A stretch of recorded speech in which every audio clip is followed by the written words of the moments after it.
할렐루야. 네, 새해 첫 수요 예배 오신 여러분 모두를 축복합니다. 하나님의 은혜가 올 한 해 수요 예배 때마다 또 넘치리라 믿습니다. 여러분, 사람을 왜 사람이라 할까요? 하나님이 사람을 만드시고 그냥 우리 존재 자체를 왜 사람이라고 명명을 했을까요? 우리를 향하여 너는 소다, 너는 돼지다, 염소다, 이러면 염소가 되고 소가 되고 그렇지 않아요? 처음에 존재 자체를 이름을 지을 때에. 그런데 하나님이 아담과 하와를 만드시고 이렇게 하나님께서 흙으로 사람을 만들었다. 그러니까 하나님이 우리를 사람이라 그랬습니다. 사람. 그 이유가 뭐냐 이거예요. 여러분, 사람은 이 명사잖아요. 사람의 동사가 뭐냐면 살다라는 뜻입니다. 살다가 명사가 되었을 때 사람, 이런 뜻입니다. 여러분, 하와의 이름이 뭔지, 하와의 이름 뜻이 뭔지 알아요? 생명입니다. 생명. 하와는 여러분 생명, 다른 말로 말하면 살리는 사람, 살리는 존재, 이게 하와의 뜻입니다. 그래서 생명은 명사인데 생명을 동사라면 살리라, 이런 뜻입니다. 살리라가 생명인 거예요. 그래서 하와의 존재는 살리는 존재입니다. 돕는 배필의 역할이 뭐냐면 살리는 역할이에요. 그래서 김진홍 목사님이 유명한 말을 했습니다. 남자는 여자에게 시달려야 인간이 된다. 이 시달린다는 뭔가 하면 살리는 역할을 하는 거예요. 그러니까 아내들의 역할이 뭐냐면 남편을 살리는 존재예요. 남편이 살아야 할 이유를 아내를 통하여 깨닫게 해내는 거예요. 근데 요즘 반대잖아요. 저 인간 때문에 못 살겠다 이래. 아내들이 남편을 못 살게 구는 존재가 되면 안 됩니다. 남편으로 인하여, 아내로 인하여 남편이 살아가야 할 이유를 발견하게끔. 그래서 아내들이 집에서 살림하는 게 뭡니까? 살림하, 밥하고 빨래하고 또 애들 깨워서 학교 보내고 학교 갔나 안 갔나 확인하고 뭐 이런 거, 그런 다 하나하나가 여러분 가정을 살리는 일입니다. 그래, 그게 하찮게 보면 안 됩니다. 얼마나 여러분 그게 귀하고 소중한 일입니까? 하나님께서 여러분 사람을 왜 지었습니까? 살라고. 죽이려고 하나님이 사람을 만드셨어요? 여러분, 사람이 돼지를 왜 키웁니까? 잡아먹으려고. 요즘에는 뭐 그런 일이 거의 없지만은 옛날 시골 교회는 다 남전도에 개 한 마리씩 키우잖아요. 잡아먹으려고, 여름에. 그런데 여러분, 사람은 하나님께서 사람을 죽이려고 창조한 것이 아니라 살리려고, 살라고 그렇게 만든 것입니다. 그래서 사람의 존재는 살아야 할 존재인 것입니다. 그래서 여러분 사람이잖아요. 여기 사람 아닌 분 손 들어보세요. 아무도 없잖아요. 우리는 다 사람입니다. 그렇다면 우리는 열심히 살아야 하는 겁니다. 사는 것이 우리의 사명입니다. 사는 것이 우리의 책임입니다. 여러분, 열심히 사시기를 바랍니다. 우리 한번 따라합시다. 사는 것이 나의 사명이다. 나의 사명이 뭐라고요? 사는 거예요. 열심히 사는 겁니다. 열심히 사세요.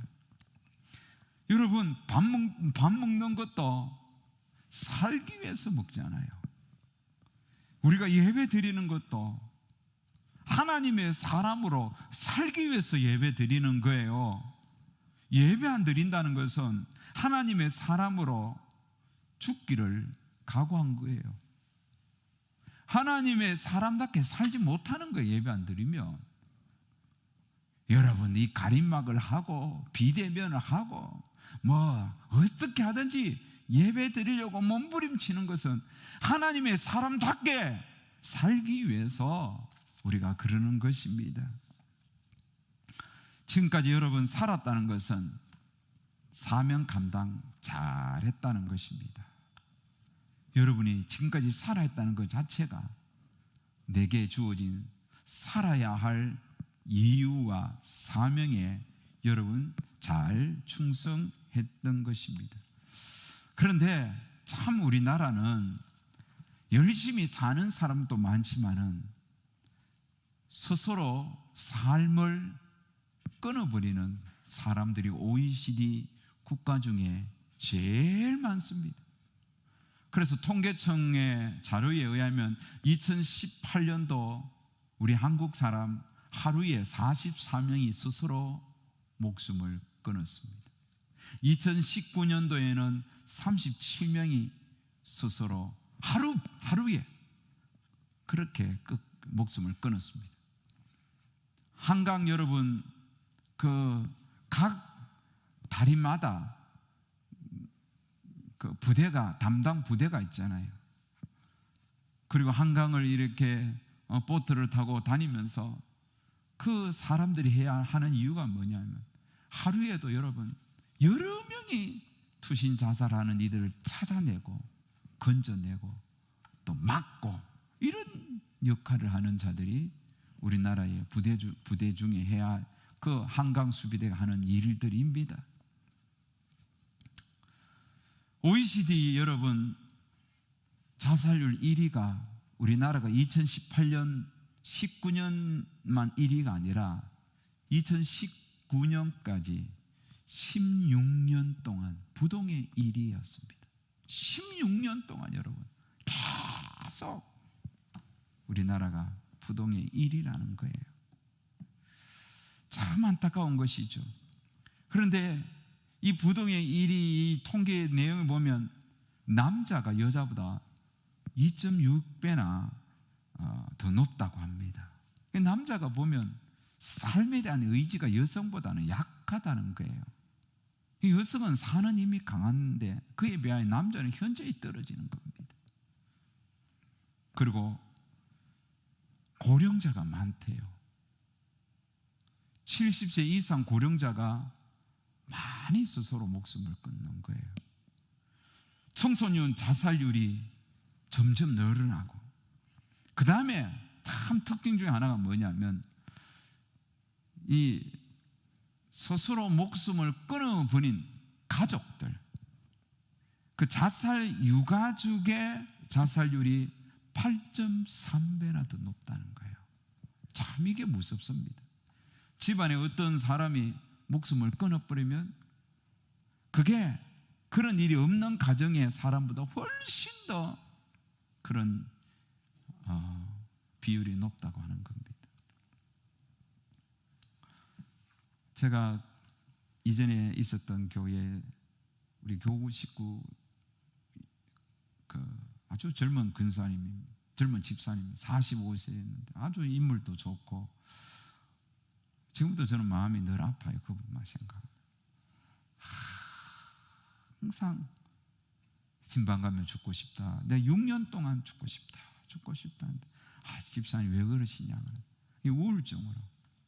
결국은 스스로 그렇게 목숨을 끊어버리고 제가 그분을 장례를 치렀는데 마음이 너무 아픈데 알고 보니까 그 오빠가 오래전에 그렇게 똑같은 방식으로 세상을 등졌더라고요. 분석을 해놨으면 왜 그러면 사람이 우리나라가 이렇게 스스로 살기보다도 스스로 목숨을 끊는 이유가 많으냐. 첫 번째가 정신적인 문제예요. 두 번째가 경제적인 생활고 때문이요. 세 번째는 질병 때문이라고 그럽니다. 살아야 할 이유보다 죽어야 할 이유가 많으면 사람이 그렇게 된다는 것이 통계가 말하는 겁니다. 그러므로 여러분, 사람은요, 살아야 할 존재라는 이것을 크게 여겨야 돼요. 사는 것이 사명이고, 사는 것이 오늘 우리가 가져야 할 아주 중요한 삶의 중심이 되어야 하는 겁니다. 자, 오늘 말씀에 보면 바울이 삶과 죽음의 딱 기로에 서 있습니다. 내가 죽어야 할지 살아야 할지 삶의 갈림길에 서 있습니다. 바울은 지금 로마 감옥에 갇혀 있는 것입니다. 감옥에 갇혀 있는데, 여러분, 바울이 감옥에 간 이유가 뭡니까? 복음 전한 것 때문에 너무너무 억울해요. 여러분, 감옥의 생활이 얼마나 힘듭니까?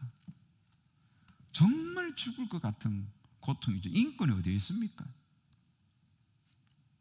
요즘은 우리 한국의 감옥은 그래도 인권을 어느 정도 여러분 신경을 쓰잖아요. 그래서 감옥에서도 추위, 더위 다 피해서 살만한 곳입니다. 그러나 옛날에는 말할 수 없는 고통이 그 감옥에 있다는 거예요. 너무너무 환경이 열악한 겁니다. 바울은 여러분 몸에 가시도 있잖아요. 질병도 있단 말입니다. 그래 얼마나 그가 고통스러웠겠습니까? 그래서 바울은 지금 자신의 삶과 죽음에 대하여 오늘 빌립보서 1장에 보면 계속 이야기하는 것입니다. 20절에 보면 나의 간절한 기대와 소망을 따라 아무 일에든지 부끄러워 아니하고 지금도 전과 같이 온전히 담대하여 살든지 죽든지 내 몸에서 그리스도가 존귀하게 되게 하려 함이니라. 살든지 죽든지 자기가 그리스도가 존귀해야 된다면 삶과 죽음이 자기에는 큰 의미가 없다는 이야기를 하고 있는데, 그런데 바울의 결론이 뭐냐면 내가 삶과 죽음의 사이에 끼어 있지만 23절에 보면 내가 둘 사이에 끼었으니 차라리 세상을 떠나서 그리스도와 함께 있는 것이 훨씬 더 좋은 일이라. 그렇게 하고 싶으나 이거 지금 너무 몸이 고통스럽기 때문에 너무 막 복음을 전하다가 매 맞은 거 아픈 그런 고통이 그를 짓누르고 있기 때문에 어쩌면 정말 죽고 싶은 마음이 간절했습니다. 삶과 죽음 둘 사이에 내가 끼어서 차라리 세상을 떠나 차라리 천국 가는 게 좋겠다. 이게 솔직히 바울의 소망이었습니다. 심정이었어요. 그만큼 고통스럽다는 거예요. 그런데 바울은 결론적으로 죽음을 선택하는 것이 아니라 나는 살아야 되겠다 이렇게 말을 합니다. 오늘 본문에서 나는 살아야 되겠다. 사는 것이 지금 나의 사명이다. 나는 사는 것이 내 사명이다. 그러면서 왜 내가 살아야 하는지, 살아야 할 이유를 오늘 본문에 몇 가지로 이야기합니다. 첫 번째, 내가 왜 살아야 하는지 아느냐? 삶과 죽음 사이에 끼었는데 내가 살아가야 할 이유는, 첫 번째 24절 보십시오. 다 같이 시작. 내가 육신으로 있는 것이 너희를 위하여 더 유익하리라. 다른 사람의 유익을 위하여 나는 살아야 되겠다. 다른 사람의 유익을 위하여. 여러분, 여기서 다른 사람이라는 것은 이 빌립보 교회의 성도들이 1차적인 사람이에요. 나는 너희들 때문에 살아야 되겠다. 내가 살아야 할 이유는 바로 너희들이라는 거죠. 너희들이다. 여러분, 자기보다도 다른 사람들 때문에 살아야 할 이유를 바울은 깨달았다는 거예요. 자기 소원 같으면 너무 육신의 질병으로 고통스럽고 막 지하 그 감옥에서 사는 것보다 죽는 게 좋겠는데, 나를 바라보고 주님을 알아가는 수많은 사람들 때문에 그들을 유익하기 위하여 나는 살아야 하겠다, 이런 이야기를 하고 있는 거예요. 그러면 여러분, 성경에 보면 우리가 죽어야 할 이유를 이야기하지는 않습니다. 성경의 모든 말씀이 우리가 살아가야 할 이유를 말씀드리는 거예요.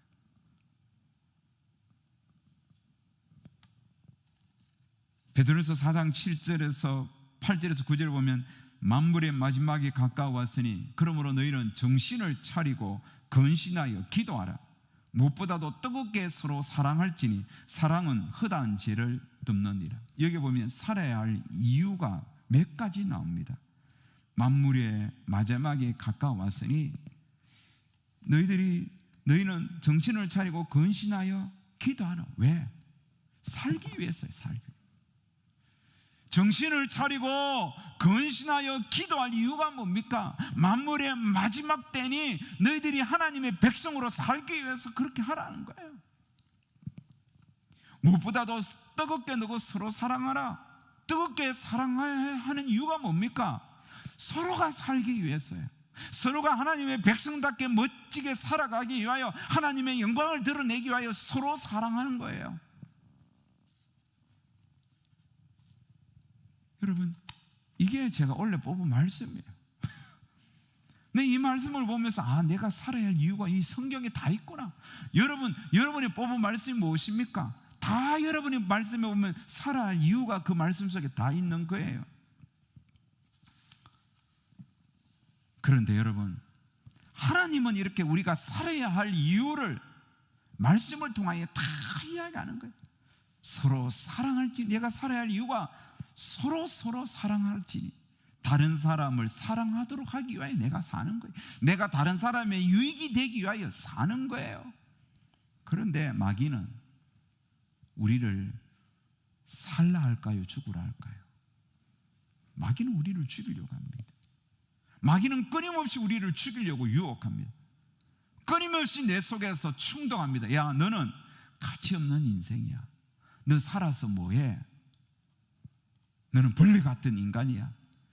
다 너 죽기를 바래. 죽어 너. 이런 식으로 끊임없이 마귀는 우리를 죽이려고 충동질하고 유혹하는 겁니다. 에덴 동산에서 여러분, 많은 나무들이 있지만 두 가지 특징적인 대조적인 나무가 있습니다. 하나는 살리는 나무, 하나는 죽이는 나무입니다. 살리는 나무가 뭐죠? 생명나무예요. 살리는 나무는 생명나무예요. 죽이는 나무는 뭐예요? 선과 악을 알게 하는 나무예요. 그래서 하나님께서 에덴 동산을 창조하시고 하나님께서 아담과 하와에게 먹도록 허락한 나무가 뭐예요? 생명나무입니다. 먹으면 살리라. 그리고 각종 열매를 먹도록 했습니다. 그런데 하나님께서 먹으면 정령 죽으리라, 먹으면 죽는다라고 말했던 열매가 뭐예요? 선과 악을 알게 하는 나무, 선악과입니다. 그런데 마귀가 와서 뭐라고 이야기했습니까? 정말 이 열매를 먹으면 죽는다 하더냐? 먹으라는 거예요. 안 죽는다 이거예요. 마귀는 오히려 이거 먹으면 너가 하나님같이 된다, 하나님같이 그런 위대한 존재가 된다, 먹어라. 거짓말했어요. 하와가 어리석게 따먹고 남편 아담에게 주었습니다. 어떻게 됐어요? 죽었죠. 여러분, 하나님께서 아담과 하와를 창조했을 때 영원한 영생의 존재로 창조했어요. 처음에는 그들에게 죽음이 없었습니다. 죽음 자체가 없었어요. 죽는 존재가 아니었어요. 영원히 사는 존재로 창조했단 말입니다. 그런데 마귀의 유혹에 빠져서 선과 악을 알게 하는 나무의 열매를 따먹는 순간 그들은 영생의 존재에서 이제는 죽어야 할 존재로 바뀌어진 거예요. 그래서 에덴 동산에서 그들이 쫓겨 나왔잖아요. 그리고 이후에 그들이 살아가면서 결국은 아담과 하와는 죽었습니다. 사랑하는 여러분, 하나님은 우리를 살라고 이야기합니다. 우리를 그래서 살아야 할 이유를 분명히 말씀했습니다. 내가 사는 것은 다른 사람의 유익을 위하여입니다. 여러분, 사는 것이 다른 사람에게 유익입니다. 아무도 죽어야 할 사람이 없습니다. 때가 되면 물론 하나님이 생명을 주셔서 거두실 때까지 우리는 살아야 할 이유가 분명히 있습니다. 내 사는 것은 누군가에게 유익이 되는 거예요. 우리나라 여러분, 원래 인구 통계에 보면 5천 명 아직 좀 더 넘습니다. 그런데 우리나라 인구 절벽을 맞이했습니다. 우리가 여러분 사는 존재 자체가 벌써 나라를 위해서도 유익이에요. 바울이 살아야 할 이유가 뭐냐? 나는 다른 사람의 유익을 위해서다. 여러분, 우리가 사는 것 자체가 다른 사람에게 유익이 된다는 사실을 알아야 돼요. 두 번째, 바울이 살아야 할 이유를 이야기합니다. 그것은 다른 사람의 기쁨이 되기 때문이다. 25절, 내가 살 것과 너희 믿음의 진보와 기쁨을 위하여 너희 무리와 함께 거할 이것을 확실히 아노니.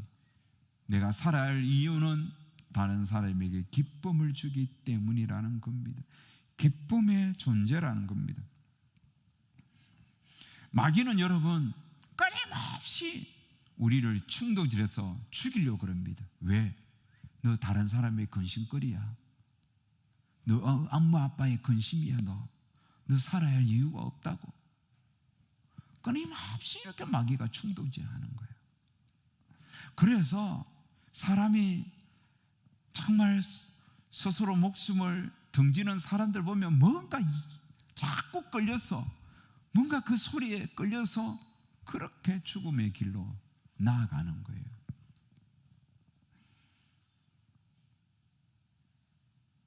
여러분,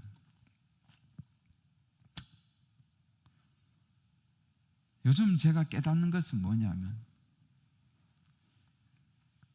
삶 자체가 여러분 우리는 기쁨입니다. 내 가족에게 기쁨이에요. 오늘 우리 고향 선배가 58세에 며칠 전에 세상을 덩쳐서 고향 선산에 묻혔습니다. 그 부모님이 살아있는 그 고향 가서 부모님들 앞에 그 아들이 장남이 묻힌 거예요. 참 여러분, 그 형제들, 그 부모님 얼마나 애통하겠습니까? 저도 큰 아픔을 당해보니까 내 가족이 이렇게 살아있는 것 자체가 큰 기쁨이에요.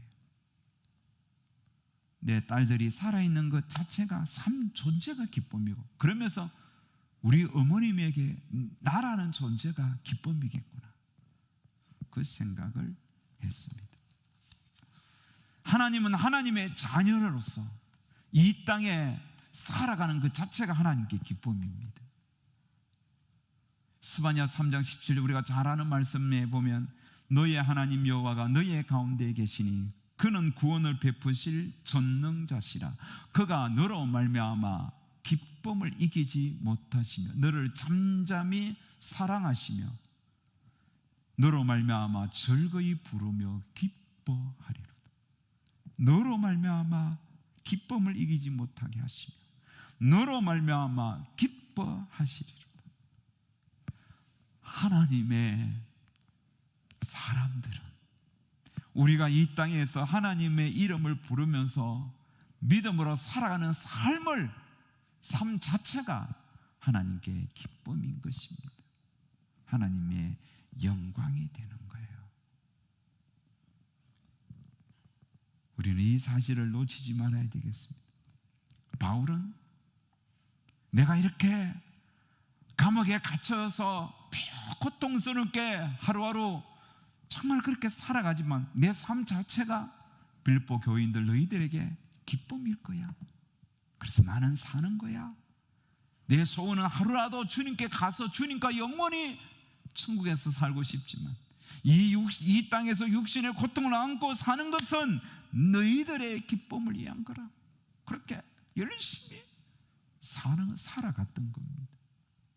오늘 우리도 마찬가지예요. 사랑하는 여러분, 믿음으로 열심히 사십시오. 하나님을 의지하면서 하나님의 사랑을 깨달으면서 하나님을 찬양하면서 그렇게 하나님과 동행하면서 열심히 사십시오.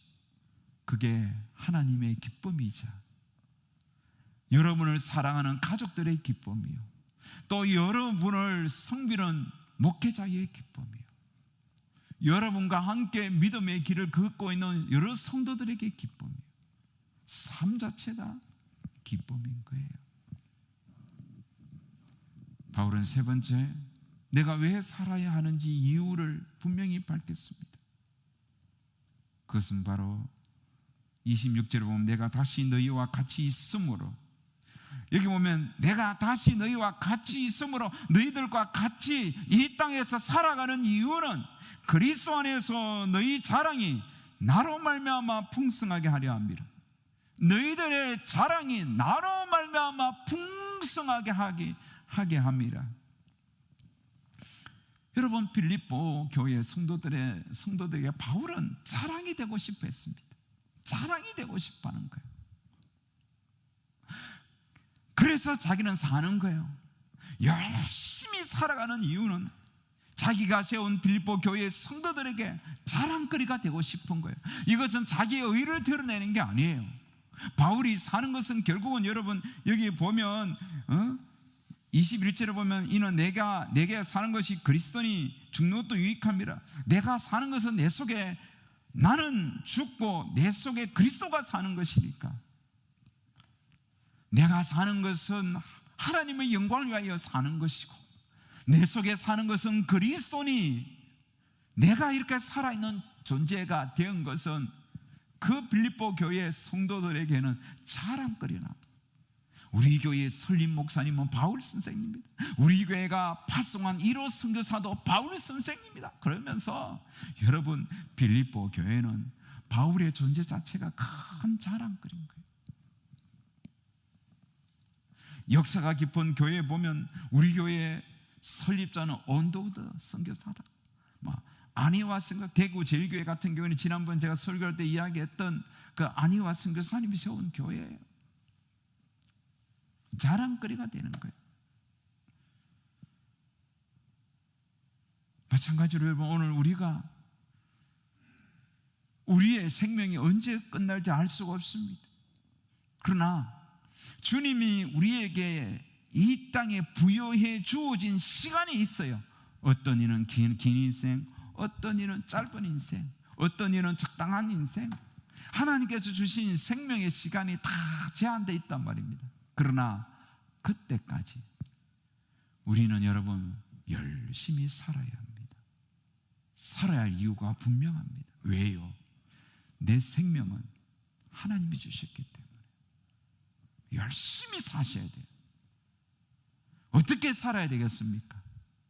바울처럼 사나 죽으나 하나님의 영광을 위하여, 먹든지 마시든 무엇을 하든지 하나님의 영광을 위하여, 하나님의 영광을 위하여 바울이 열심히 살았듯이 우리도 그렇게 하나님의 영광을 위하여 열심히 살면 우리의 삶 자체가 오늘 바울의 고백처럼 다른 사람에게 유익이 됩니다. 내가 열심히 하나님 영광에서 살면 내가 다른 사람에게 유익을 주는 거예요. 내가 살아가는 존재, 내 하루하루 삶이 다른 사람에게 기쁨이요 즐거움이요 유익을 주는 겁니다. 내가 하나님의 영광을 위하여 열심히 살면요 다른 사람에게 기쁨이 되는 거예요. 여러분 가족들에게 여러분이 사는 것이, 열심히 사는 것이 기쁨이에요. 열심히 믿음으로 사세요. 여러분의 존재 자체가 기쁨이라니까. 뿐만 아니라 우리가 하나님을 위하여 열심히 이 땅에서 살며 나는 누군가에게 자랑스러운 존재가 되는 거예요. 자랑스러운 존재. 우리 엄마 아빠가 정말 믿음으로 열심히 사셔서 그리고 자식이 부모를 자랑스럽게 생각. 내 자녀들이 열심히 공부하면서 하나님 잘 믿으며 살면 부모에게 자녀가 자랑거리가 되고, 저렇게 어렵고 힘든 가운데서도 열심히 주를 위하여서 충성하고 열심히 일하여 사는 저 집사님 보라고 우리 교회 보배야 자랑거리가 되는 거예요. 제가 다큐 GOP 2박 3일 동안 최전선 GOP 그 병사들의 병영 일지를 다큐멘터리로 그렇게 했던 것을 보니까 부대에서 그 부대원 생일이 되니까 초코파이가 아니라, 우리는 초코파이인데 케이크를 갖다 놓고 온 부대원들이 생일 축하 파티를 해주는 거예요. 그때 생일 축하 파티 노래가 뭔지 알아요? 부대에서 나 깜짝 놀랐어요. 당신은 사랑받기 위해 태어난 사람, 당신의 삶 속에서 그 사랑받고 있지요. 그러면서 온 부대원들이 그 부대 생일자에게 당신은 사랑받기 위해 태어난 사람이라고 그렇게 막 기뻐해 주더라고요. 내가 군에 있을 때는 그런 찬양도 나오지도 않았고 그런 복음성가 안 불렀습니다. 그냥 생일 축하합니다 이거지. 근데 이 복음성가가 교회에 다니든 안 다니든 부대에서는 그 생일 축하 노래가 되어 있더라고요. 여러분 실로암 또 완전히 군가예요. 부대에 가면 막 실로암 노래 부르는 거 봤죠? 여러분 당신은 사랑받기 위해 태어난 사람, 이 노래 하나만 우리가 열심히 불러도 우리가 이 땅에서 주와 더불어 믿음으로 살아가야 할 존재인 것입니다. 말씀을 맺겠습니다. 자, 여러분 수요일 날 많이 피곤하시죠? 하루 종일 일터에서 추위에 떨다가 와서 따뜻한 데 앉아있고 제 목소리가 또 얼마나 여러분 마음을 평안하게 하는지. 바울은 여러분 삶과 죽음의 기로에 서 있었습니다. 소원은 정말 하루라도 이 고통을 벗어나 주님 앞에 가고 싶었지만 나는 살겠다는 거예요. 왜? 이유가 분명했잖아요. 나는 다른 사람에게 유익을 주는 존재다. 나는 다른 사람에게 기쁨을 주는 존재다. 나는 다른 사람에게 자랑거리가 되는 존재다. 그것 때문에 열심히 사는 거예요. 우리도 마찬가지입니다. 여러분 사람입니다. 살아야 할 존재입니다. 열심히 사십시다. 하나님 믿으면서 하나님의 영광을 위하여 열심히 삽시다. 그러면 우리는 다른 사람을 유익하게 하는 존재가 되고 다른 사람에게 기쁨이 되고 자랑거리가 될 것입니다. 이렇게 열심히 살아야 할 이유를 깨닫고 사는 존재들이 되시기를 주의 이름으로 축복합니다.